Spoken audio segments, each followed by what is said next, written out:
You like to cook? You'll be a chef. Interested in education? You'll probably become a teacher. I wanted to fly, so I became a pilot.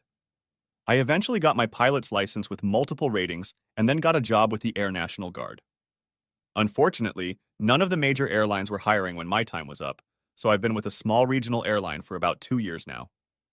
Throughout all of my trials and tribulations, the one constant in my life has been Amy, my wife. My beloved Amy came from a single-parent family of drunkard parents. Amy was probably the only kid in school who was poorer than me. Amy was a freckled girl with a nose too big for her face and jug ears that she tried to cover up with her long, light brown hair. We met in third grade and never parted after that. It was us, two kids from the wrong side against everyone else. I remember the day in junior high when I told Amy I was going to be a pilot and fly. Amy didn't bat an eye. Kevin, if you're going to fly airplanes, promise to take me with you.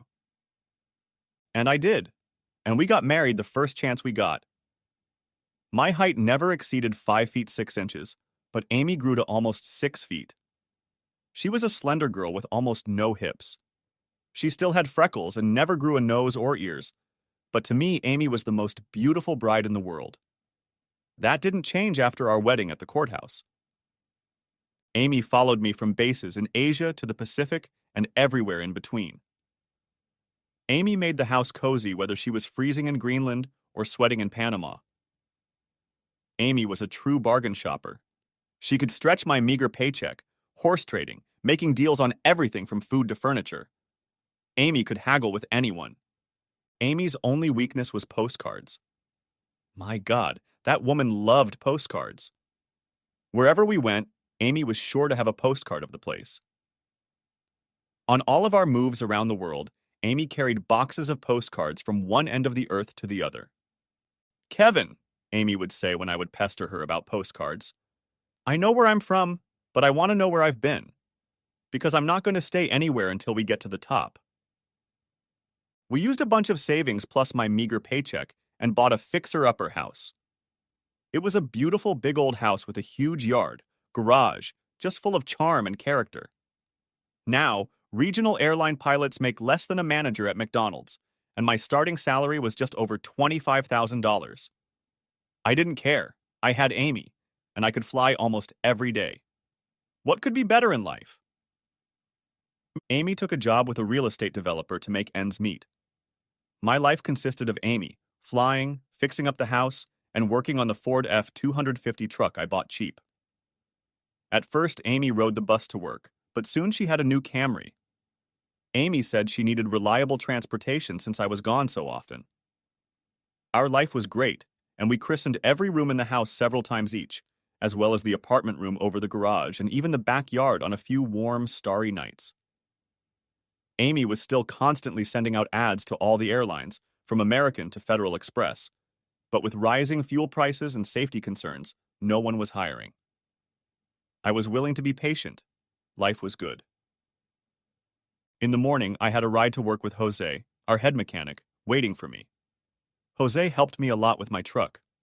We replaced or rebuilt every part from the rear end to the injectors. Jose escaped Cuba over 2 decades ago on a wholly homemade raft with his girlfriend, now wife Maria, at the age of 18. After his service, he took a profession as an aircraft mechanic. He had a bunch of kids and was the proudest dad you'd ever see. Today, we were riding with his youngest son, Angelo, a freshman in high school. Good morning, Jose, and young Mr. Angelo, I said as I buckled my seatbelt. Jose, we can stop by King 1 Developers. I need to drop off this cell phone. I picked up my wife's cell phone. Amy had left it on the kitchen table this morning. I wondered if she had forgotten it. Amy was always talking or texting on that little pink box. She was never without it. Angelo, like any teenager, was listening to an MP3 player on headphones. Seeing the phone in my hand, Angelo pulled out the headphones. Hey, Mr. Kevin, what a cool phone. Can I take a look at it? Really, Angelo? I tossed the phone to him in the back seat. Juan was fiddling with the radio when his son Angelo exclaimed, Oh, someone's going to get lucky today. What do you mean, Angelo? Said I, turning to face him in the back seat. Look at this message, Mr. Kevin, said Angelo, turning Amy's screen towards me. Protein lunch day 2? I read from the screen. What the hell does that mean? Angelo suppressed a laugh. Protein lunch today. The color disappeared from my face. Now watch the next one. Angelo scrolled down. There were a lot of messages with some guy and how they were having a good time together. I felt my breakfast coming to an end. Juan looked at me. Captain, are you okay? You're white as a ghost. Jose called all pilots captains. No, Jose, I suddenly felt very sick. Could you please take me home? I tried to speak normally. Angelo, can you tell me who sent those messages and maybe forward them to me? No problem, Mr. Kevin. Angelo pressed a few buttons on his phone. They're on their way to you now. The sender is one Troy, one Cabas. Troy Kingston was Amy's boss, the head of King One Developers. How bloody corny, a secretary having fun with her boss and me being the cuckold husband. My God, this was a bad script. Don't worry, Captain, said Jose, turning the car around. I'll have one of the other guys take over your duties for the day. Would you like me to take you to the doctor? No thanks, Jose. I tried to keep from lunging at him in the car. I just really need to get home and deal with this. The ride home seemed to take forever. Angelo kept reading aloud messages that made me sick with every word. Next chapter. I barely made it into the downstairs bathroom before I lost my entire morning meal. I splashed cold water on my face and sat on the bathroom floor, leaning my back against the tiled wall. This bathroom was the first bathroom Amy and I had remodeled. We didn't know much about tile work, even less about plumbing, but together, we made it work. Our way of celebrating after the bathroom remodel was completed left a smile on my face for 2 days. Maybe Amy's cheating, I thought. Troy Kingston was in his 50s, almost 2 decades older than both Amy and me. He was the kind of guy you think of when you picture a real estate developer. Twice married, 6 feet tall, trim build, permanent tan, dyed hair with plugs added to fill in the bald spots. Big, murmuring voice, always a handshake or a joke accompanied by a firm slap on the back. Maybe it was just a joke? Frantically, I hoped. It was all a crude joke by Amy and Troy. I knew Troy had 2 kinds of jokes, the ones he told in mixed company and the crude ones he told when only men were around. I felt better, my breathing returning to normal. I stopped by Amy's office under the pretense of taking her to her favorite diner and finding out what the hell was wrong. As I picked myself up off the floor, I saw that it was almost 11:30 in the morning. How long have I been sitting here? Feeling like a fool, I jumped in my truck and headed to Amy's office. As I entered the King One developer's office, I figured if this was a joke, Amy and I would laugh about it. I would have given Troy, her boss, a shitload of crap, but I knew he would laugh. I asked the receptionist to get Amy on the phone. The receptionist made a few calls and then said Amy wasn't available. I told the receptionist that I needed to return something to Amy. She gave me Amy's cell phone number. I already got it. I laughed, holding out Amy's cell phone. Just need to return it to her. Oh, the receptionist replied. So she's not here. I think I saw her leaving with Mr. Kingston. They usually have lunch at his house or at the club. Would you like to leave your phone with me? I tried to ignore my bad feeling. Don't worry, I'll find her later. Next chapter. I tried to control my breathing as I walked down the driveway to Troy Kingston's house. I had been to this house once before for an office Christmas party. The house was a huge mansion, made of plywood and stucco. In a good wind, it would just blow away. It had an Olympic swimming pool, a sunken 3-car garage under the bedroom, even a pseudo-fish pond in the backyard. Troy Kingston's big red Hummer H2 with the license plate. King 1-inch was parked outside the garage meaning Troy, and Amy must be inside. The front door wasn't locked, so I let myself in. There was a noise coming from the upstairs bedroom. Preparing myself for the worst, I climbed the stairs and headed for the master bedroom door. Putting my ear to the door, I heard the shower running. I pulled out Amy's cell phone, pressing the speed dial button. The muffled ringing of a cell phone was heard in the bedroom. I took a step back from the bedroom door. Troy Kingston, a voice answered. Hey, Troy, said I into my wife's cell phone. Listen, Amy left her cell phone at home this morning. The office said she was with you. Can you tell me where you are so I can give her the phone? Better yet, let me talk to Amy. Greetings, Kevin, Troy's voice came through the earpiece. We're on our way back to the office from the club right now. We just finished a working lunch with a client. Stopped by my house for a second to pick up some paperwork. Amy's in the restroom right now. Wait. I walked over to the bedroom door and opened it ajar. I saw Troy closing the mouthpiece and yelling into the bathroom. Damn it, Amy, come out! Your flyer is calling and asking for you. Amy stepped out of the shower. Wrapping a towel around her head, she sat on the bed. The fact that Troy and Amy were comfortable being around each other like this said they knew each other well. This wasn't a sudden fling, it had been going on for a long time. Hey, Kevin, said Amy, taking the phone from Troy. He sat down next to her. Amy began to flirt with Troy, cradling the phone between her ear and shoulder. How are you doing? I'm so glad you found my phone. I've been looking all over for it. At that moment, I pushed open the bedroom door and walked in. They both froze at my sudden appearance. Well, Amy, said I, pointing to her hand, I don't think you're going to find your phone between Troy's legs, or that cell phone detector either. Troy was the first to react. He jumped up and ran into the bathroom, slamming the door behind him. Amy was still lying on the bed. Get dressed, Amy. Let's get out of here so you can tell me what the hell you think you're doing, flushing our marriage down the drain. No, said Amy. What? Kevin, I'm not going anywhere with you. I'm sorry you caught us in such a condition, but I like living like this. I was stunned. You like living like a cheating whore? Amy's eyes flashed slightly. I never meant to offend you, Kevin, but I'm used to a better lifestyle than what you can provide.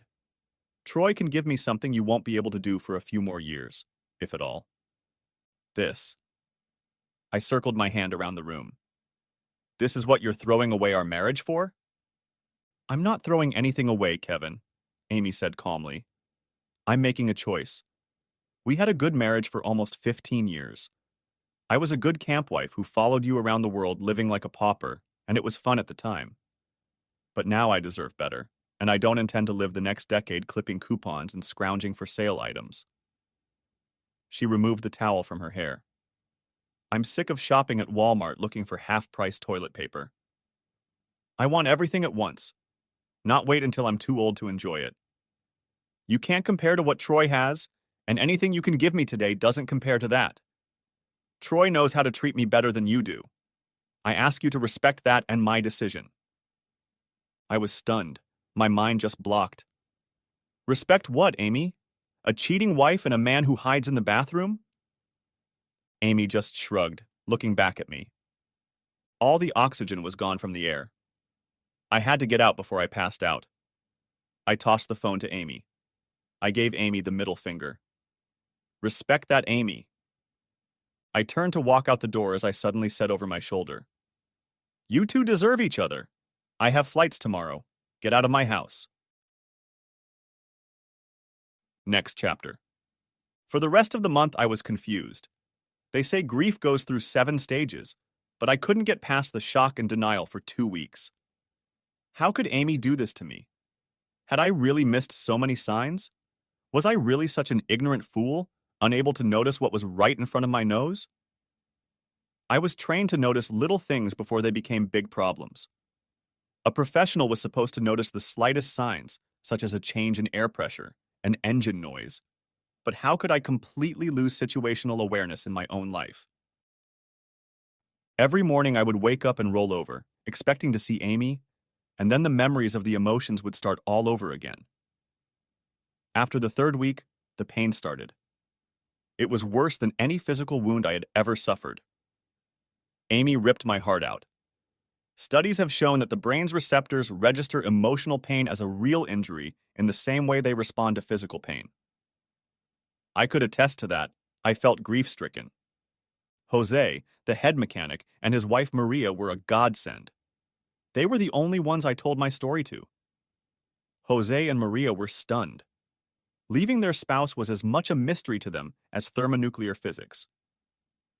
Jose had taken a bullet for Maria during their escape from Cuba. Maria nursed the wounded Jose on a raft for several days, using up all her drinking water before a brothers to the rescue plane found them. Once in America, both worked 2 and sometimes 3 jobs while raising 6 children. While Jose served, Maria started and still runs a house cleaning business.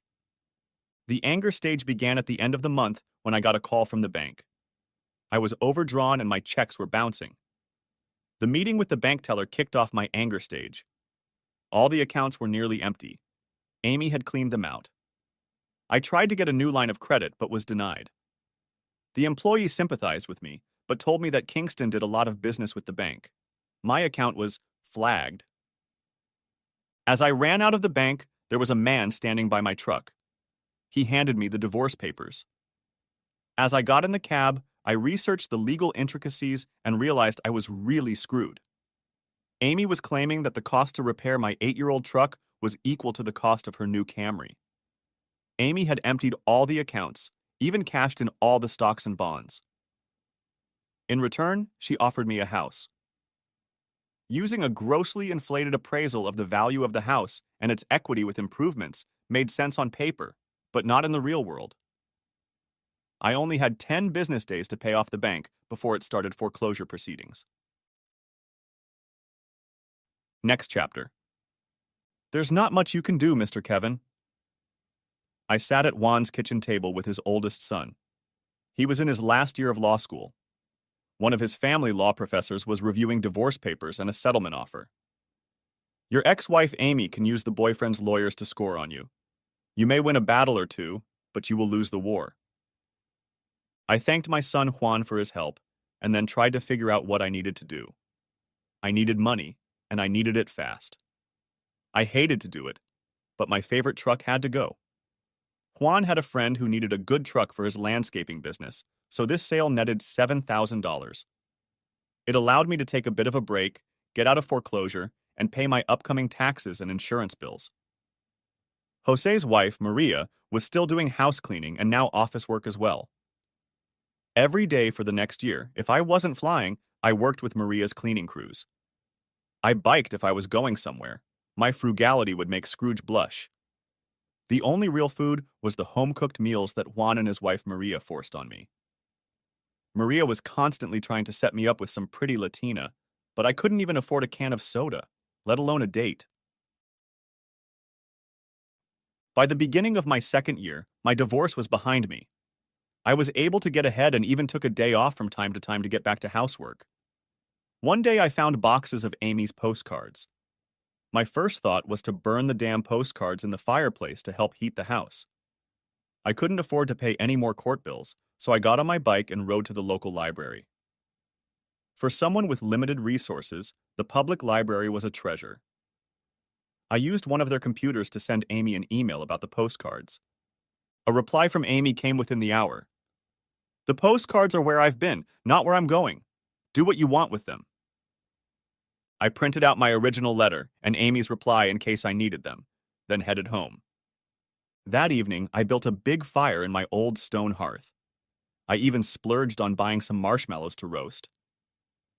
Watching those cards smoke was the first time I was able to fall asleep peacefully, and I even woke up without thinking about Amy. Next chapter. It had been over 2 years since the last time I'd seen Amy in the bedroom. Late one Friday night, I was driving back from the city to our small airport. We were taxiing onto the runway when the flight attendant of our small plane poked her head into the cramped cockpit.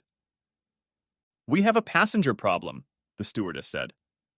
"We have a guy who's had a few drinks and won't turn off his cell phone. Very rude and belligerent." "Tell him it's an FAA rule," I asked.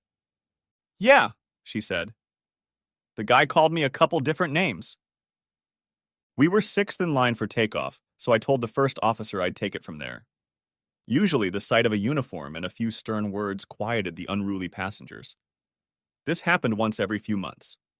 It was annoying, but not a problem. As I stepped out of the cab, I was surprised to see a flushed Troy Kingston sitting in the fourth seat talking on his cell phone. He was yelling at some poor henchman on the other end. What shocked me even more was Troy's seat companion. It was my ex-wife, or what was left of my ex-wife Amy. She was wearing more bling than Mr. T had. Amy's hair was styled and dyed white, almost bleach blonde. Her once generous nose was gone, replaced by a tiny button. Amy's ears no longer protruded, but were cropped just enough to be invisible. Her lips, however, were as plump and pouty as a trout's. All her freckles were gone, and her skin was so tight on her face that it looked like an inflated balloon about to burst. There must have been 10 pounds of plastic in her new screw-on fake rack. At least I knew where the money from our accounts was going. Good thing Amy didn't waste it, muttered I to myself. Gathering my thoughts, I went into professional pilot mode. Mr. Kingston, I began, standing over the seated Troy. I must insist that you turn off your cell phone immediately. It could interfere with the safety of this airplane and put you and my passengers in danger. Troy noticed me for the first time. Back off, flyboy. I paid for my ticket. I'm trying to save a deal that's worth more than you and this shitty airline combined. Amy. I turned to her across the seat. Could you please talk some sense into your traveling companion? Don't talk to her, you penniless asshole. Troy pounced on me. Just because you're driving this flying bus doesn't mean anything, so back off. He went back to his conversation. I looked at Amy, but she only turned away to look out the window. Sighing, I went back into the booth and picked up the microphone. Ladies and gentlemen, I apologize for the delay, but we will be returning to the terminal for a few minutes. Please remain in your seats and we will continue the flight as soon as possible. I appreciate your patience. My first mate was already leading us out of the cab lane back to the gate. He had alerted airport security, and they had gathered to await our arrival. It was not a pleasant experience for Troy Kingston.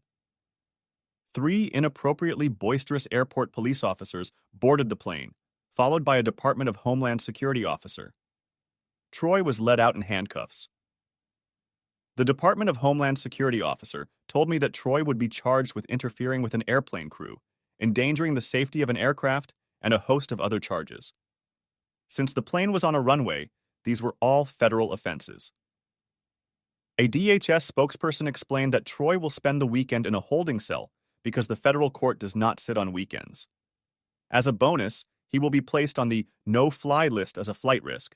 He will be automatically banned from any air travel for the next 90 days.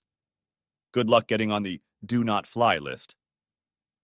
To top it off, Troy was billed for the fuel used to get the plane to the runway, as well as landing time and other ground staff expenses.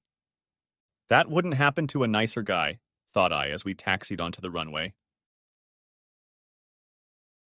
Next chapter. Jose, his wife Maria, and I were sitting at the kitchen table. Their middle daughter had just started medical school. She's so smart, my daughter. Jose had a few drinks to celebrate. She's going to be a rocket surgeon. I smiled, but declined his offer to fill my glass. Jose had a right to be proud. Seeing Jose with his wife Maria made me sad for a moment about Amy and me. Not like that worthless Amy, said Maria. Captain, why don't you let me find you a nice Latina? I'll treat you good. I hid a smirk. Maria never lost her accent and always tried to play matchmaker. Maria, you know I'm a little skittish after the last time I met you. Ah, Maria interrupted, and then mumbled something in machine gun Spanish to her husband Jose. Captain, you'd better do without this wife. She's no good. No argument, I replied. Maria scooted closer to me. Amy didn't know what she had. Amy's old wife is sad now, not happy. I perked up my ears. I thought for the most part I had already forgotten Amy. Being upset with her was like taking poison and waiting for the other person to die. But everyone loves gossip, especially if it involves your ex-wife. Come on, Maria, what do you know? I teased her. Maria, with her small army of cleaners, housekeepers, and assistants, had an intelligence network that the CIA and Israeli Mossad would envy. Well, began Maria, my girls say Amy isn't that good. There are no other wives like her. They're afraid she'll try to steal their husband too. The other wives call Amy lemon pie. Amy throws a lot of parties. The other wives don't come. Some husbands come, but they look at Amy like a dog looks at meat. She doesn't like it, and Mr. Kingston gets angry. No more parties. I stifled a laugh. Amy is angry that Mr. Kingston won't marry her. He doesn't give Amy much money, and she complains a lot. The girls say Mr. Kingston doesn't trust Amy. He doesn't want Amy to leave home. Mr. Kingston always checks Amy's phone and, as you say, often interrogates Amy when she comes back from trips. One day, Mr. Kingston hired a private police force to keep an eye on Amy. Amy found out about it and got very angry. I poured myself a drink. Well, Maria, what else would you expect? There's no honor among thieves and crooks. I hope they enjoy looking over each other's shoulder all the time. Marie continued. She was on a roll. I always send the older ladies to Mr. Kingston's house. He's a bad man, always trying to touch the younger girls. Amy always blames it on the girls. Complains to me that the girls treat Mr. Kingston badly. I know that's not true, but I'm not saying that if Amy can't satisfy Mr. Kingston, why blame the girls? No one wants to clean his house. He never tips the employees. Stop talking about silly old wife Amy, said Jose. Captain, you and I are going golfing tomorrow. I won a round of golf at 9 Rivers Country Club last week in the church raffle. You play golf, Jose? I asked. Yes. Jose looked at Maria, his wife. When we came to America, Maria saw that all successful Americans play golf. So Maria bought me golf clubs on sale and made me take lessons. And all the kids, too. But the damn wife will never let me rent a golf cart. Maria looked at her husband sternly. We need to save up money for college for the kids. You're not a cripple. God gave you good legs. It would be an insult to God if you didn't use the legs he gave you. Jose threw his hands up, but I noticed a hint of a smile on their faces. Jose reached for Maria's hand. I finished my drink, wished them both good night, and got up to leave. Next chapter. Jose brought his son's clubs for me to use. I had sold mine at a yard sale a long time ago to make some extra money after the divorce. It was a great day, the first time in a long time I hadn't flown, worked, cleaned, or done chores around the house. My good mood was broken as I stood at the entrance to the clubhouse. On the wall hung a large picture of Troy Kingston and Amy. Troy was a board member of the 9 Rivers Country Club. The picture was of some award or event they were attending. Jose saw me looking at the large framed photo. He caught my sour mood. Captain, said Jose, pointing to the entrance. Look over there and tell me if anyone is coming. Why? Asked I. Shh, replied Jose. Just look over there and stay alert, okay? I stood with my back to Jose and stared at the entrance for a few minutes, feeling like a fool. Finally, Jose said, Okay, that's fine. We can go now. I turned around and snorted loudly when I saw what Jose had done. Jose took a thick black marker and drew a big-handled mustache and teeth and devil horns on Troy's picture. The resemblance to Amy was no better. Big nose, big ears, eyeliner, a scattering of moles. What are you, 12 years old? Exclaimed I. But my mood was improved by Jose's juvenile antics. Come on, Captain, let's go play golf. Jose grinned and we picked up our bags. And I was having a lot of fun as we approached the 7th hole. There was a couple standing on the green in front of us. An elderly man was making a shot. We were silent, waiting for him to finish. Suddenly, he dropped his club, grabbing his arm, and fell to the ground, gasping for breath. Jose and I dropped our club bags and rushed to the green. A silver-haired woman about the same age was shaking the fallen man, trying to dial a cell phone number. When Jose and I approached the man, he was no longer breathing. Jose, start CPR! I leaned over the man and started CPR on his chest. Call 911. I shouted to the silver-haired woman standing next to us. I don't have a connection, she shouted panikedly. Jose pulled out his cell phone. Damn, Captain, I have no coverage either. I looked at my phone. It had the no coverage symbol on it. Lady, you're going to have to get help, I shouted to the woman. I can't leave my husband, she screamed. Leave now to call an ambulance and help him survive, or stay and watch him die. I spat at her. She turned and ran towards the club, the visor falling off her silver hair. Jose and I continued to take turns, but after 10 minutes we felt tired. I realized we weren't going to last much longer. I was making a mouth-to-mouth when an electric golf machine almost ran over my foot. I never heard the damn thing pull up. It was the girl driving the beverage cart. She jumped out of the cart, turned around, and dropped the trays of drinks and cans on the ground. She flipped open the back lid of the cart and pulled out a small, hard plastic case. Kneeling down next to me, she opened the case and pulled out a portable defibrillator like you see in malls and airports. Stand back, she said, pushing me aside and ripping open the guy's shirt. You. She pointed at Jose. Take the golf cart and go get help. Jose jumped into the cart and rushed as fast as the little electric motor would allow. I leaned back in my seat as the girl from the beverage cart attached sensors from the kit to the guy's chest. The computer voice from the kit was issuing memorized instructions. I saw the girl press a large orange button labeled shock.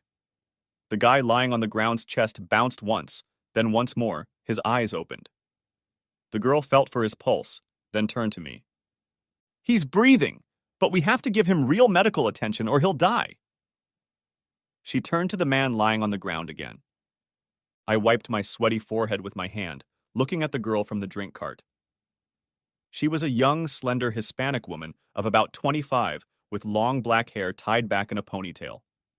Her name tag read, 9 Rivers Country Club Lords. I started to say something when suddenly there was the roar of a diesel engine. A Ford F-250 pickup truck pulled out from the edge of the field onto the green and stopped next to us. The truck was loaded with gardening tools. A magnetic Rowell and Sons landscaping sign hung on the door. Jose jumped out of the driver's side. Recognize your old truck, Captain? That damn kid's golf cart's battery died. I saw that monster and figured we had a better chance of taking the kid straight to the hospital. I pointed to the guy lying on the ground. Jose, bandage his legs and I'll take care of his chest. I turned to the girl from the drink cart. Lords, I'm Kevin, and this is Jose. Let's get this guy out of here. We climbed into the cab, Lords and the guy in front. I moved into the driver's seat, and Jose squeezed into the third seat behind the cab. I made sure everyone was buckled in and started the engine. The Power Stroke diesel roared loudly. Hold on! It's about to get rough! I put the truck in gear and drove it straight down the fairway. Lords pointed to the path. Take that path over there. That's the fastest way to get to the main gate. We'll go a little off the beaten path, I told Lords. I'd flown over this area 1,000 times. The pilot's keen eye told me which terrain would get us to the hospital the fastest. The shortest distance between 2 points is a straight line, and that's the route I was going to take. It would save us 7 to 10 minutes. Minutes that I knew we didn't have to waste. The Ford's tires tore up the sod as we flew down the fairway. Honking my horn, I whizzed through the back 9 and sped through part of the sand trap. Lourdes was talking to a guy while Jose struggled for life in the tight space. We approached the outer edge of the field and its high chain-link fence. Lourdes gestured to the south. There's an old gate about a mile from here. We don't need no stinking gate, growled I in my best movie accent. Grab onto something. I kept my foot on the gas pedal as we made our way through the fence. Ford Power Stroke versus Chinese metal fence. No contest. Score 1 in favor of American diesel power. Hey, Captain, got a signal, Jose said, holding out his phone as we raced down the road toward the hospital, pushing the speedometer to triple digits. Lord snatched the phone out of Jose's hands. She dialed a few numbers. Lords must have gotten through to the hospital because she pronounced medical terms that sounded like VTAC, pulse, all in Greek to me. Lords slammed the phone down. I grinned and said, "Not bad for a drink cart girl." The tires squealed as we jerkily turned toward the hospital entrance. Lords gave me a hard look. "I'm a nurse, dumbass." "Oh," was all I could manage to mutter as we stopped at the entrance to the emergency room, where a team of doctors was waiting for us. Next chapter. After that, Jose and I were local heroes at the airport for another week. However, no good deed goes unpunished. It was about that long before I received a registered letter from the Nine Rivers County Club. It contained a detailed bill for the damage my little jaunt had caused to the golf course. The total repair amounted to $247.88.12. The letter demanded immediate payment, cash or bank check, or the matter would be turned over to their legal department. I laughed out loud, crumpled the letter into a ball, and tossed it in the trash. You can't squeeze blood out of a turnip, I thought to myself. I never found out who the guy was, or if he ever recovered at all. He must have been a big shot, because as soon as his condition stabilized, an air ambulance helicopter took him to a waiting air ambulance plane for departure. I tried calling Lourdes. The operator at Nine Rivers Country Club curtly informed me that Lourdes no longer worked at Nine Rivers. I made inquiries on my own for about a week before I enlisted the help of Jose's wife, Maria. It took Maria about 15 minutes to have chapters and stanzas about Lourdes, from phone number, address to shoe size, on her Latina Women's Network. Maria began talking about Lourdes as if she were giving a briefing. Lourdes was 26 years old, the only daughter of her father, an immigrant laborer whom Lourdes cared for until his death. Her mother died when Lourdes was still a child. She had never married, had just gotten her nursing degree, but had not yet taken the nursing exam, and worked the 3 p.m. to 11 p.m. shift at Mercy Nursing Home. Lourdes rented a room, wasn't dating anyone, and loved vanilla ice cream with sprinkles. "That's it?" teased Maria when she finished. "No birthmarks? Known wanted or warrants?" Maria looked at me with a smug smile. "Lourdes is a good girl. Goes to Mass every Sunday at St. Paul S. Would you like me to set you two up?" She rummaged in her pocket for her cell phone. No, Maria." I jumped up. "Thanks for the cell phone and Lourdes' address. I think I'll take it from here." I heard Maria's laughter as I walked out of her house. Next chapter. The next day, Lourdes was waiting for me on the steps of the house when I approached her with flowers in my hands. Lourdes saw the surprise on my face. She smiled. "Why did you wait so long, Kevin?" How... You knew I was coming," I stuttered. "The Latina Women's Network works both ways, Kevin." Lourdes laughed. She stood up and took my flowers, then turned to walk up the stairs. "You haven't had a chance. Stay there while I put them in water." Lourdes was a pleasure to talk to. She told me how she had combined school, nursing homework, school, and until recently a job as a beverage delivery girl at the Nine River Country Club.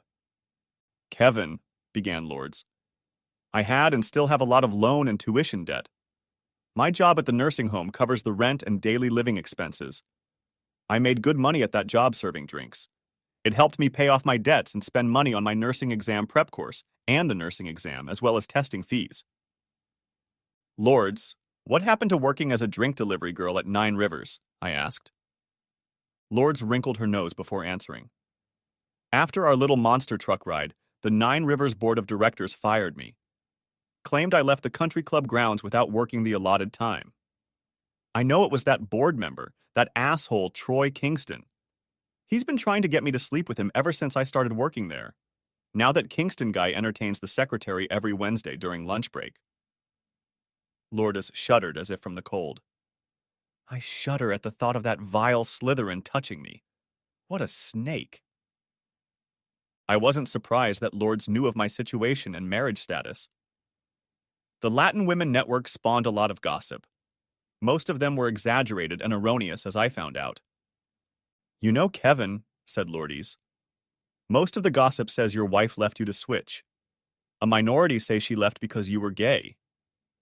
I suppressed a laugh. Where did being gay come from? Well, Lourdes looked a little embarrassed as she spoke. Some of the girls on the cleaning crew showed more than a passing interest in helping you through your grief. The hemlines of skirts got higher and the necklines of blouses got deeper. You never noticed it or reacted in any way, so they assumed you must be gay. Now I laughed. Oh, you must be talking about Anita and Orlando. There's no way I haven't noticed those two Latina girls and their attempts to cheer me up. I slammed myself on my knee. Lourdes, you can thank these two ladies for their efforts, but I have a very firm policy of, how can I put this simply? I don't eat where I shit. Lourdes chuckled. Good. I'm glad that didn't go unnoticed. I take it from your tone that your ex-wife didn't have that policy about eating at work? Lourdes, to be blunt, my ex-wife Amy can eat crap. Next chapter. I wanted to see more of Lourdes. Kevin, I'm not a prude, but I'm not easy on the eyes either, said Lourdes. Can we meet tomorrow? Lourdes, I'm working on the house tomorrow. I'm having trouble getting the door hinged. I replied. Maybe you made the mortise holes too shallow. How did you adjust the reveal? Asked Lourdes. Morty disclosure to whom? I was puzzled. Lourdes only rolled her eyes. Good God, Kevin! Give me your address. I'll see you early tomorrow morning. Lourdes had grown up surrounded by her father, a day laborer and handyman. What Lourdes knew about home repair and remodeling could rival the gang from the former TV show This Old House. When she didn't know, Lourdes would show up at my house with one of her residents from the nursing home where she worked. This home was home to retired craftsmen in every profession imaginable. These old folks loved to get out and spend the day teaching us their specialties, from tile work to plumbing. It was like having our own union of home repair contractors. We didn't have a lot of free time because of our schedules, but every spare minute we had was spent together. With each meeting, Lourdes and I grew closer, but it wasn't the closeness I dreamed of. Next chapter. The night did go better, and the morning was even better. Lourdes, I've been thinking about this for a long time. Will you move in with me? Kevin, I'm not some slut moving into any bed after a night out, said Lourdes. Lourdes, I'd like you in my bed every night. I sat up in bed, admiring her. But that's also a more sensible suggestion. It'll be cheaper for us to live together than apart, and you'll save money on rent. It'll help you reach your goal faster, taking the nursing course, passing the nursing exam, and all that. Kevin, I'm not a freeloader, replied Lourdes. I'm not some slut trading my ass for free room and board. I always pay for everything. You're still going to pay, Lourdes. I grabbed her towel. I'll still trade you the repairs you make to this house in lieu of rent. Personally, I feel like I should be paying you for everything you've done. I get more value out of the deal. Lourdes threw back the towel, then sat down on the bed next to me and thought. I held my breath. Finally, she turned to me. Kevin, do you think your friend Jose will lend us his truck to move my stuff on Friday? Next chapter. We had been together for over 6 months now. The house had never been in better condition, and I was happy. Of course, I was still working, cleaning houses and picking up all the flying hours the FAA allowed. But Lourdes came into my life. I wanted to ask Lourdes to marry me, but I knew she wanted to get her license and have a career before settling down. The housing crash affected even our town. It affected King 1 developers the most. The company collapsed and burned within a week. The whole operation was like a house of cards. The bank withdrew several loans, and King 1 developers collapsed. Federal regulators began to take a closer look. Troy played with the rules, mixed funds, and mortgaged himself to the hilt, even real estate he didn't really own. He didn't even have enough money to file bankruptcy. However, Troy Kingston took it like the man he was. Late one night, dressed in his best suit, he got into a shiny H2 Hummer with a bottle of JW, started the engine, closed the garage door, and sucked in the exhaust. I felt sorry for the people and the financial mess this coward Troy left behind, but not for him. Oddly enough, thoughts of how this would affect my ex-wife Amy didn't even cross my mind. She was in the past, and I was looking forward to Lourdes in the future. A few weeks later, I was walking home from the bus stop when I saw a lone figure sitting on my porch steps. It was dusk, but even in the pitch darkness, I realized who it was. "Hi, Amy," said I, standing over her. "Hi, Kevin," replied Amy. She looked at me but made no move to get up. "Amy, I'd like to say it's good to see you, but we both know that would be a lie. If you'll excuse me, I just finished a long day. I'd like to get to my house. Let me through, please." Amy didn't move. "Why are you walking? Kevin, where's your truck?" "Amy, you're sitting on it." Amy looked around confused, then said, "Oh, you mean you sold it for the house? I get it now. Why Kevin? You loved that truck." "I loved a lot of things back then, Amy.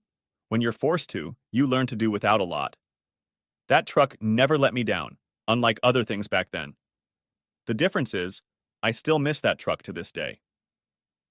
"How about me, Kevin? Do you ever miss me? Kevin, you know us?" said Amy softly. I couldn't help myself. "Of course, Amy, I miss you with every bullet." Amy sighed, but I continued. "Besides, Amy, how can I miss you? You haven't left yet." "Kevin, please, can we talk? I just got out of the hospital 2 weeks ago." "Amy, I'm sorry to hear you've been ill, and I wish you a speedy recovery. However, I don't see how your health could be any more of a concern to me. You have made it clear that you are not satisfied with the level of care I was able to provide. A few years ago, you chose Troy, his care and all his toys over me. Us." "Yes, Kevin, but I almost died. When Troy had his procedure in the garage that night with the smoking exhaust pipes of the Hummer, I was asleep in the upstairs bedroom. The carbon monoxide leaking from his H2 almost killed me." "Geez, Amy, it looks like those H2 Hummer H2S are really bad for the environment. In retrospect, I can tell you that you should have talked Troy into driving a hybrid." "That's not funny, Kevin."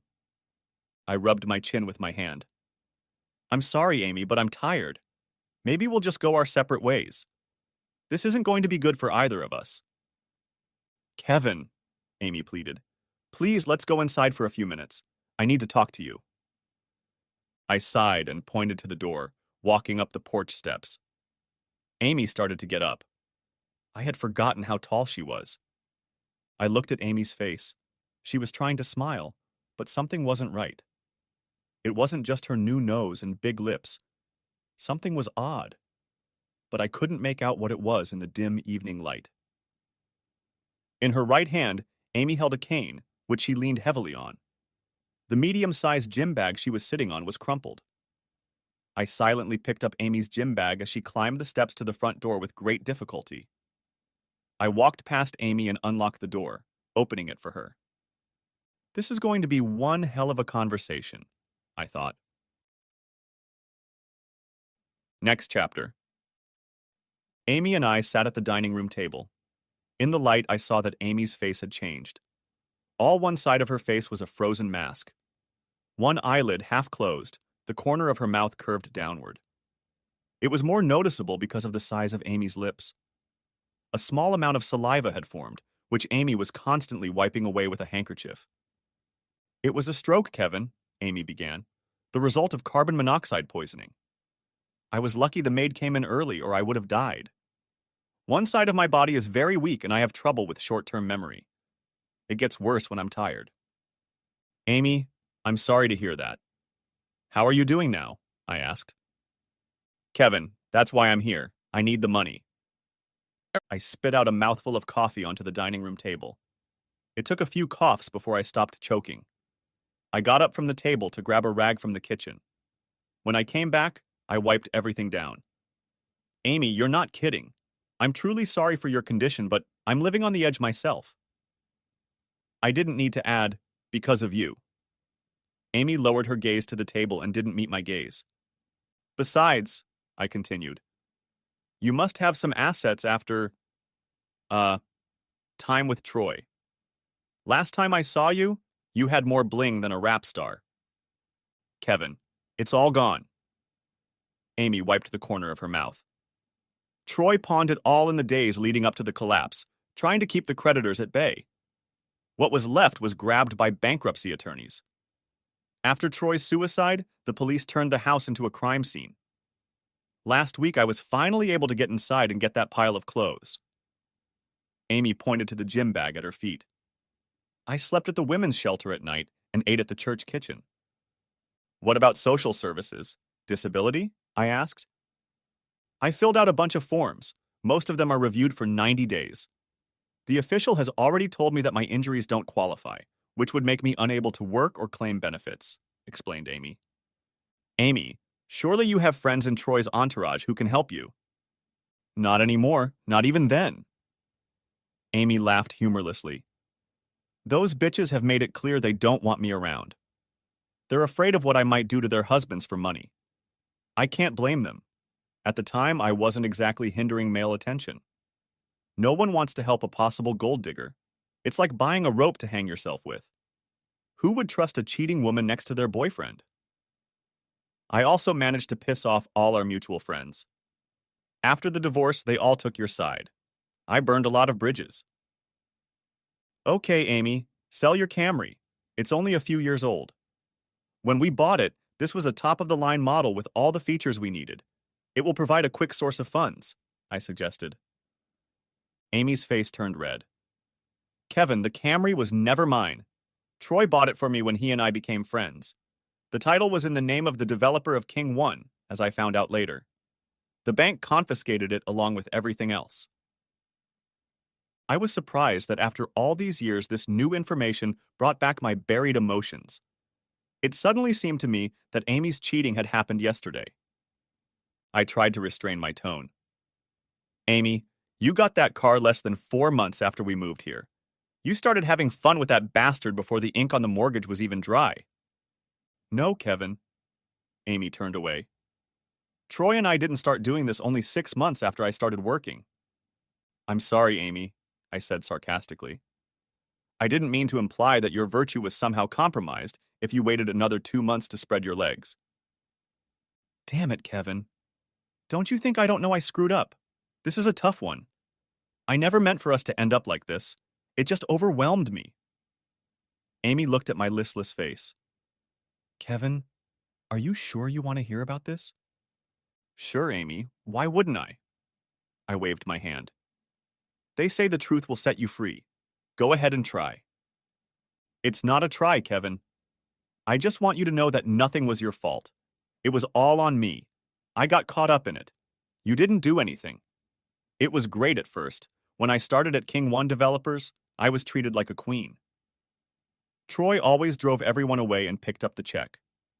It was such a change to not have to look at the prices on the menu, count change, or worry about the cost of anything. He started paying attention to me. Troy knew all these important people.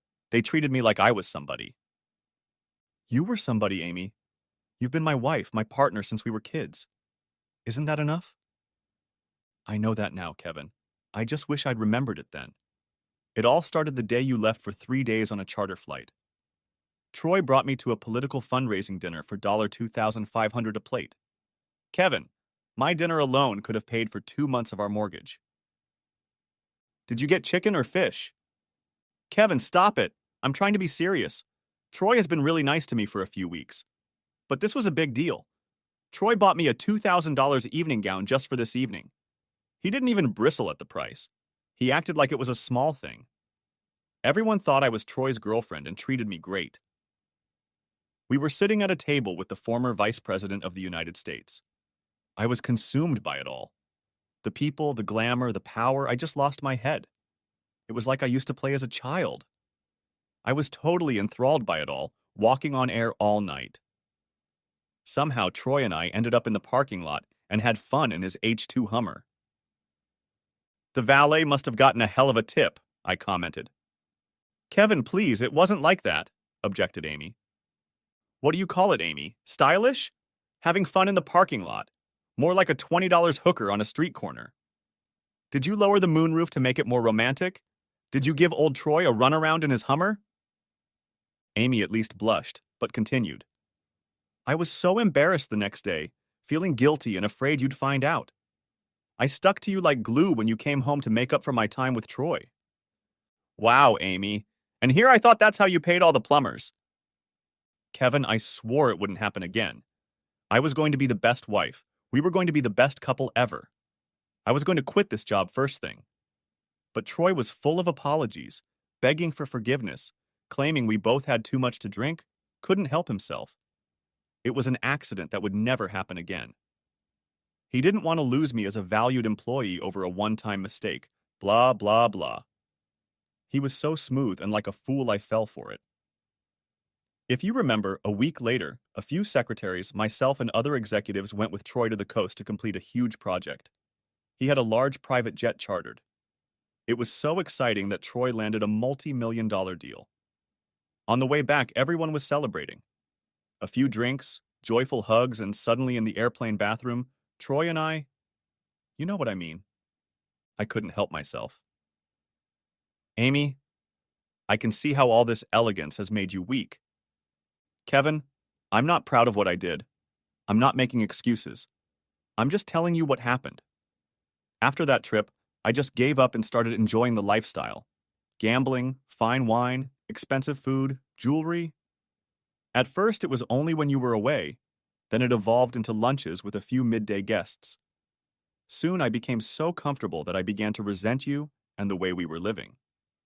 That's when I realized I had put our relationship in jeopardy.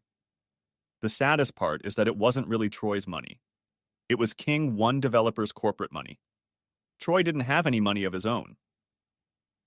Most of his paycheck came from his two ex-wives. His Hummer was leased. Even the house, the Rolex watch, and almost everything else was in the company's name. Amy looked at me. Well, Kevin, that's my sad and pathetic story. Do you have any questions? Just a couple, Amy. I folded my hands on the table. If you had the lifestyle you wanted, why didn't you divorce me right away? Why did you spend another year and a half secretly cheating on me? What was the thrill of living between the wealth of Prince Troy and the rags of a pauper husband? Amy looked away. Kevin, at first it was because I didn't want to hurt you. We've been together since elementary school. You were my best friend. I kept telling myself that I was just going through a phase. It would be over soon. You'll never know. You won't be hurt. We'll live happily ever after. But it was hard. All these things I didn't have before made me feel like royalty. For the first time, I wasn't a kid standing outside the candy store window looking in. I kept putting off ending my time with Troy. I was a fly drowning in honey. Amy wiped the saliva leaking from the corner of her mouth again. That day you found me in Troy's bedroom stunned me. I was in a state of panic. I was sure you would never take me back after what I had done. But what could I do? I was past the point of no return. Half a loaf with Troy was better than nothing. Amy, how about choosing the truth? I said sarcastically. We could have made up if you had come to me after the first time. Kevin, I know you're going to find this hard to believe, but I was going to end it in 2 days. Even if you hadn't found out, I was going to quit my job and end the whole sordid affair that same Friday, cold turkey. I was determined to devote myself to you, to us, our marriage, and our future. My resignation letter was already printed, signed, and dated. It was sitting in my desk drawer at work. Nice try, Amy. Now you're making me sad that I barged in on you and Troy. If I had waited 2 more days, all of this could have been avoided. It's all my fault. I was such a fool. There was irony in my voice. I bet you don't happen to have that letter with you right now, do you? No, Kevin. I can't prove it. I can't disprove it. It won't help now, but after I moved in with Troy, I got bored. Everything revolved around Troy. I had more fun on my own. Okay, Amy, that's a standard question for guys. Was it because Troy was better in bed than me? I could see Amy hesitating, trying to think of an answer. If I want someone to lie to me about my abilities, I'll hire a prostitute. If you're not a prostitute, you don't have to lie. Let's find out the truth. Kevin, began Amy, you and I were the first, and before Troy, you were the only man. We were always good together, no complaints. But Troy was, well, older, more experienced. Troy had been with many partners over time. I just felt like I indebted to Troy, for all the things he did for me and gave me. You mean payment for services rendered? I asked. Kevin, I wasn't a prostitute or a whore, if that's what you're implying, Amy said cheerfully. Amy, what do you call someone who does that for goods or services? That was different, stated Amy stiffly. If he walks like a duck and quacks like a duck, he's a prostitute by any other name, began I. Whatever. You're even having fun in my house? In our bed? No, Kevin, never, exclaimed Amy. Troy wanted to, but for me, it wasn't about the fun or the affair or Troy or even you. It was about lifestyle, about things, people, places. For the first time in my life, I was doing it first rate. I wanted to get away from it. Rise above it. Amy looked around the dining room. Not go back to it. Amy, it seemed like Troy had no problem sharing you for a year and a half while you were cheating on me. Did he continue to be as generous with his friends or others after you moved in with him? Troy was very jealous, Kevin. Troy wanted me to cut you off after he and I started, you know. But I ignored him. I've never had, a relationship with both of you on the same day. Troy loved putting me out there, but hated it when I even talked to other men, and constantly accused me of hanging around him. Ironic, because now I know he had girlfriends all over the world. Not to mention the escorts and call girls he invited when he went out of town. However, Troy always made sure it was just the three of us, with another woman. One day I did give in. It was with his second wife. Troy was still on good terms with her. I didn't really get into it. She was a trophy wife straight out of a central casting Hollywood movie, just a dense blonde with bleach in her head. What exactly was the difference between you and her? I asked. Touch C. Amy wrinkled her nose. As sad as it sounds, back then I thought the blonde had it all. The money, the looks, the airplane seat up front, the lifestyle I wanted. I used to laugh at empty-headed fools like that, and then I became one of them. I started turning into a plastic Barbie. Did I pay for all of Barbie's makeup? Or did Troy invest in the silicone? Amy wrinkled her nose again. Kevin, it wasn't your money. Troy hid the cost of the surgery in the budget of some project of his. I'm afraid the auditors are going to want their money back. You've always been good at bargaining, Amy. You can use some of the bedroom tricks Troy taught you to close the deal. Kevin, I can't live like this. I just want to shrivel up and die. Amy, if you want to leave this life the Troy way, I can't help you. I have a garage, but I don't have a car right now, sorry. I really shouldn't have continued to make cheap jokes about Amy. It was like punching a rabbit. But I couldn't help it. Deep anger kept bubbling to the surface. I thought I was over Amy, but was I? They say love and hate are two sides of the same coin. I couldn't figure out what I was feeling. Disgust at the physical creature Amy had turned herself into, or anger at what she had done to me, to us, to our relationship. Kevin, began Amy, I know a lot has happened, but before this mess, we were always there for each other. I really need you now. We've been together most of our lives. We've both grown and changed. Can't we try to keep what we had? I stood up. Amy, I'd rather chew tinfoil and shave my head with a cheese grater. I finished my cooled coffee. I don't know who you are anymore, and I just don't trust you. How can I be sure you haven't hidden a bunch of money and jewelry? Maybe you're just waiting for the dust to settle so you can laugh at ignorant fool Kevin again, and then leave me with nothing. Amy leaned back in her chair, losing hope. I'll never leave you again. Please, I need your help. I'm sorry, Amy, I can't afford to take that risk anymore. The stakes are too high. I can't help you. Can't or won't? Asked Amy. What difference does it make? Replied I. At that moment, the door opened and Lourdes walked in. She was dressed in flowered napkins and was returning from her afternoon shift of 11 at the nursing home. I couldn't believe Amy and I had talked for so long. It was almost midnight. Oh, hi, said Lourdes, looking around at the surroundings, and then walked over to Amy and leaned over slightly and extended her right hand. I'm Lourdes, and you are? With an effort, Amy raised her hand to take Lourdes's hand. I'm Amy. Lourdes froze in shock, but quickly regained her composure and looked back at Amy. She considered Amy, her cane, as well as her limp arm and facial features. Bell's palsy? Asked Lourdes, pointing to Amy's face. I beg your pardon? Replied Amy. Bell's palsy, stated Lourdes professionally, looking at Amy's face.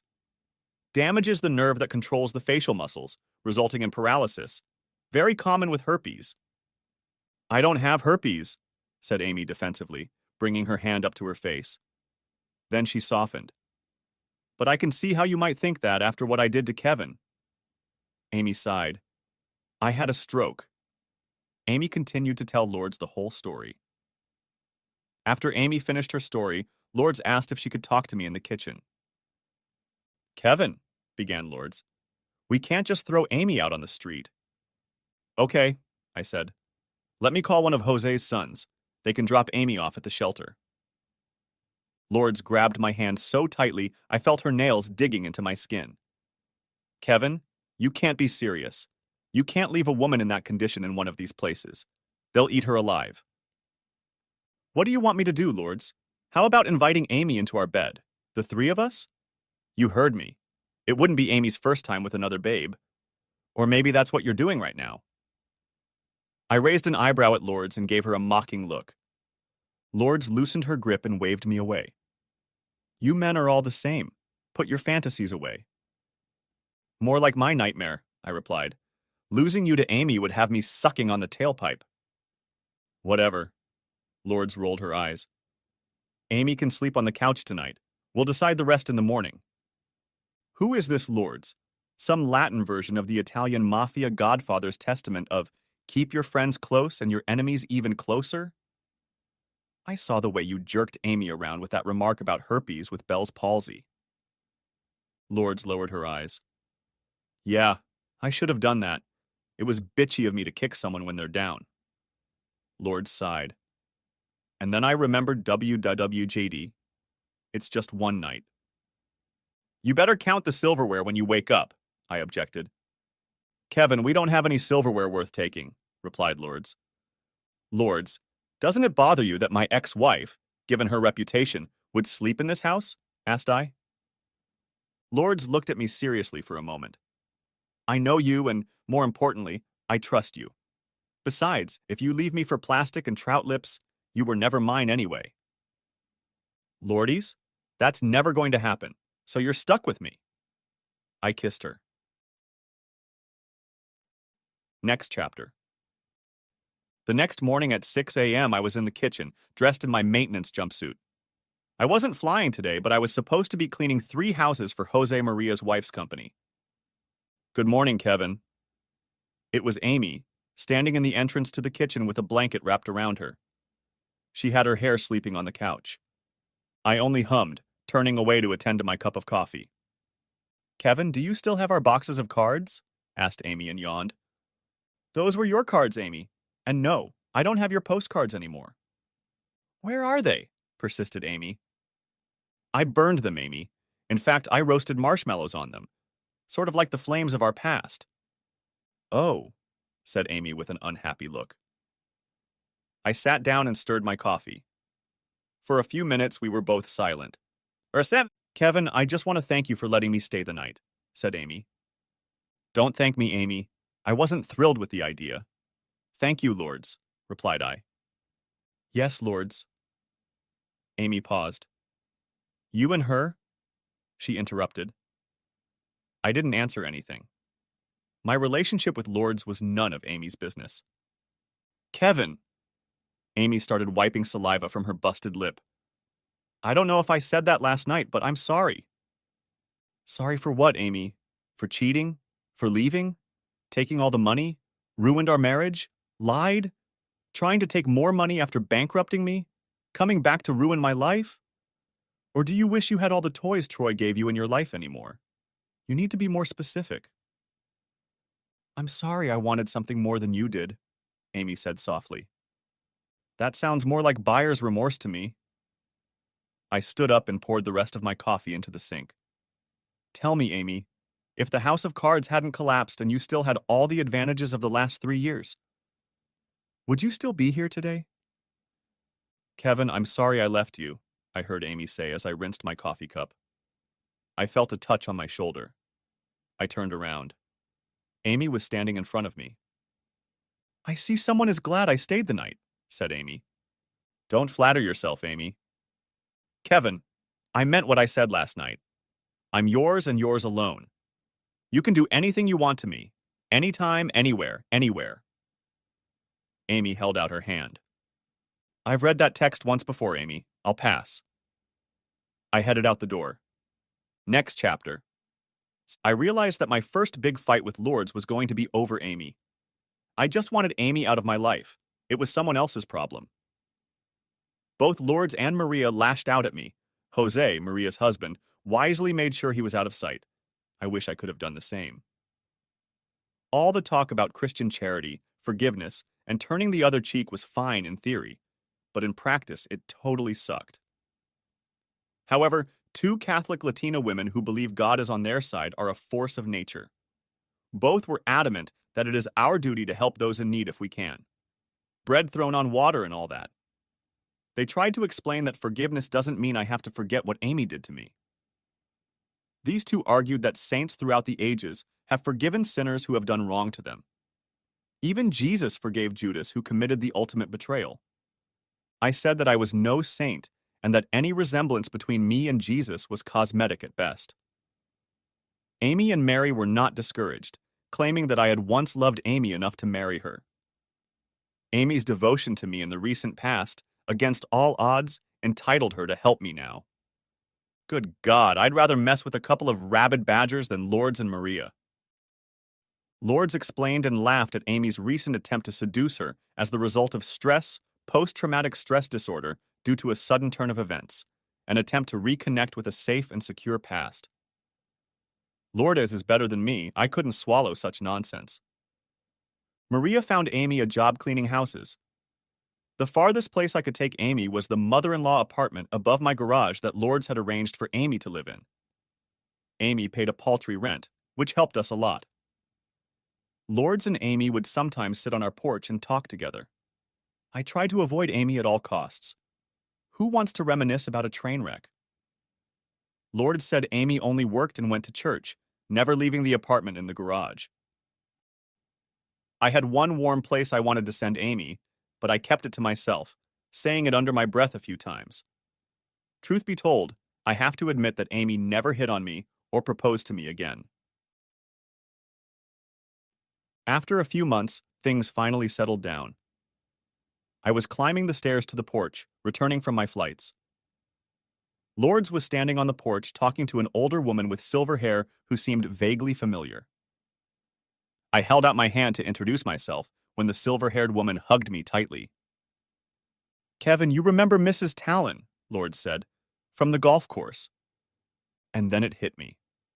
It was the wife of the heart attack victim from that day on the golf course. Now I had a name and a face.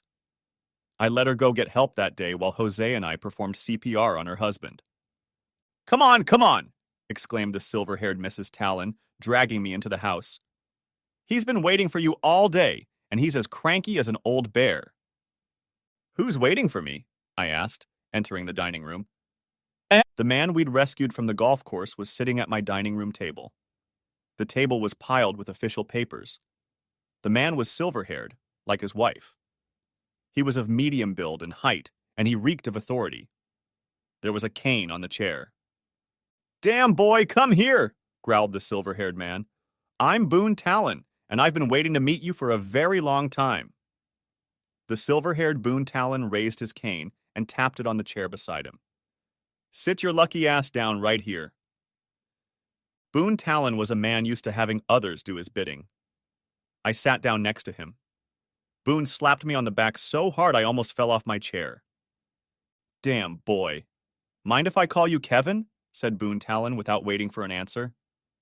I owe you my life. Boone Talon always pays his debts. He picked up a piece of paper from the table and tossed it into my lap.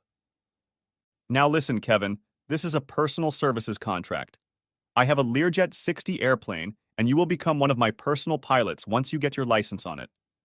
The contract is for 15 years with annual raises and bonuses. You can renew it every year. It doesn't matter if I live or die. The only way to screw this up is to crash the damn airplane. If you do that, you're dead, so you don't get paid anyway. Doc says I can't pilot anymore, but I have to be in position. Lear stays here, I'm paging you. Understood? I looked at the paycheck and my eyes popped out. It was stupid money. Money won in the lotto. Mr. Talon, I began. That's very generous, but that Kevin. Silver-haired Boone Talon interrupted me. You mean my life isn't worth a few measly bucks? The damn insurance company should pay you that much in thanks for saving my sorry ass that day on the golf course. By saving my life, they made those bastards at the insurance company not pay my policy. I was at a loss for words, but energetic silver-haired Boone Talon was not. Next, Kevin, here's this stack of papers. It's the deeds to this house, showing it's fully paid for. Think of it as a signing bonus. I can't have my pilots worrying about some damn mortgage when they're flying my ass. I want them completely focused in the cockpit. There's still a title on the new F-250 Power Stroke pickup. You can get it at the dealer tomorrow. When I call, I don't want you waiting at some damn bus stop. Got it. Boone Talon's gray hair ruffled slightly as he tapped his cane on the table before continuing. That shit with those cowards at the Nine Rivers Country Club. Trying to charge you $14 million for messing up the weed by taking me to the hospital? Forget it. I got more lawyers in the phone book than the whole city. I got my New York profiteers on those Nine River fools. The greedy assholes at Nine Rivers were trying to make a profit. Collecting insurance money for the damage, and you too. The a-holes at Nine Rivers Place should send you a letter of apology this week, along with a paid-up full membership. Now you, young lady, silver-haired Boone Talon pointed his cane at Lords. We need to get you a nursing license. I have 2 instructors from the Kaplan Testing Center who live in a hotel downtown. They will be your personal tutors. I want you to pass this test in 90 days. After that, All Saints Hospital will hire you to work in pediatrics and cardiology. After a year, you'll be in training to be my flying nurse to please the damn insurance assholes. In that mass of paperwork on your desk, there's a contract for you too. Your student loan debts are now a thing of the past. They're paid in full. Besides, I do a lot of flying on my airplane with the kids, so you'll do well in school. Lords jumped up and gave Boone Talon a big hug. Careful, honey, Boone Talon teased Lords. If a young babe touches me like that, it'll drive my pace setter into a frenzy. Mr. Talon, I turned to our silver-haired benefactor. I don't mean to show a gift horse in the teeth, but Jose, my chief mechanic. Boone Talon interrupted me. That Cuban guy with the stubborn Latin wife Maria? Boone Talon grinned. I'll cover for him. Jose is going to bombardier Lear to get qualified on a Lear 65 series airplane. That airplane is in service with your old airline. Jose is going to be in charge and will get a big pay raise. I couldn't get Jose or his wife Maria to take a dime. It took me days to find all the universities his brood is attending. All their children's tuition is fully paid for, as is housing, books, and any loans and fees. I'd rather mess around with the IRS than deal with that wife of his, Maria, again. Her cleaning company is about to have a big contract increase. Just don't tell her anything. Bill Talon rose from his chair with the help of his silver cane. Now, before I go, one last thing. You two, carry your bodies to the preacher, the priest, the justice of the peace, the rabbi, the imam, whatever. I don't like my employees living in sin. Next chapter. Lords and I did get married. I wanted a small and simple wedding. Lords, Maria, and the rest of the Latina women were on top of it. They informed me that my participation was for Jose and I to pick up our tuxedos and show up at the church on the appointed day and hour. It was a grand event at the Nine Rivers Country Club. Boone Talon, our wealthy benefactor with whom we had suffered a heart attack on the golf course, loved a good party. He insisted on paying for the entire event, including a cruise for the newlyweds, a wedding gift, as Boone Talon called it. Amy was there. She has gotten stronger, but she still needs a cane to get around. Because of her short-term memory problems, she seems a little scattered at times. Routines and a house cleaning schedule help her stay on track. Amy still rents out our small apartment above the garage. I treat Amy politely but warily, like a dog that once bit you. Sometimes Amy goes out with a guy who is part of one of the cleaning crews. They met at church, and I wish them luck. My new job has combined two of my loves, Lourdes and flying. Lourdes sends Amy postcards from wherever we fly to, no matter how big or small the place is. Amy and Lourdes still sit on the porch in the evenings while Lourdes discusses with Amy every detail of the place the postcard is being sent to. However, that will soon stop as Lourdes will have to give up flying for a while. The good news is that I'm going to be a proud papa. I will soon have 3 loves. The end. Thanks for watching. I hope you enjoyed it, so subscribe to my channel and watch the next video.